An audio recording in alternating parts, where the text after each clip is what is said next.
Hi, everyone. This is Mary Ann McKibben Dana. I am a Presbyterian pastor serving Trinity Presbyterian Church in Herndon, Virginia.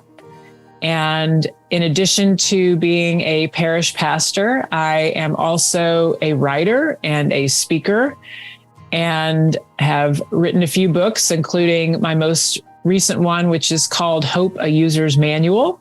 I also work as a leadership and ministry coach. So I work with pastors and church councils and other entities that are working on strategic planning, work-life balance, anything people want to work on. So I have been doing that work for several years and bring all of those things together in the writing and the pastoring work that I do.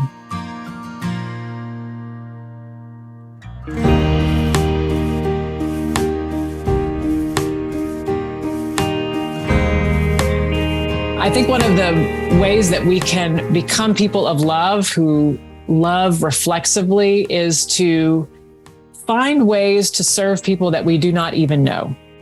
I have a friend, I remember years ago, we were walking together in a busy downtown street. We had just had lunch together.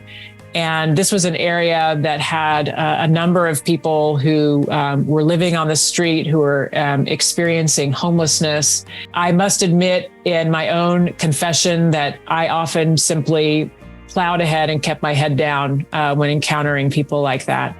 And I was walking with my friend and someone came up and asked for a little bit of money. And she, without even flinching, without even thinking, reached into her bag and pulled out a few dollars and handed it to the person. And I was so struck by the instinctive, reflexive nature of what she did. And we can get into all kinds of conversations about the right way to address this big, huge issue of people experiencing homelessness. What do they need? What do we assume about what they need? And all of the kind of policy implications about that. But I think when we look at the claims of the gospel on our lives, what I was experiencing that day was a love that was generous and was responding to another human being. And so when I think about what it means to serve the stranger, we don't know what other people are going through. We can't always be sure of someone's motives or someone's experiences, and that is always the case. But there is something very winsome about that kind of open, generous spirit.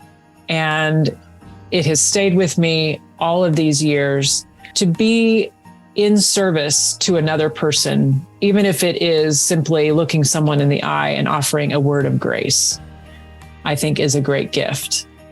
And when I think about what it means to serve a stranger, it isn't always a profound or earth-shattering example. It can be very mundane things that happen to us throughout the day.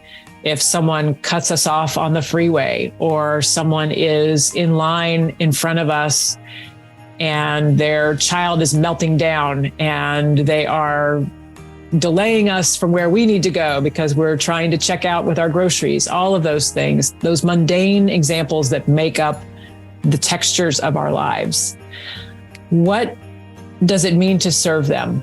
Who do I want to be in those situations? And how do I respond in a way that is out of my best sense of my most loving self? And I think that's really what this practice is at its heart. We don't know the stories of the people around us. We don't know what they're experiencing.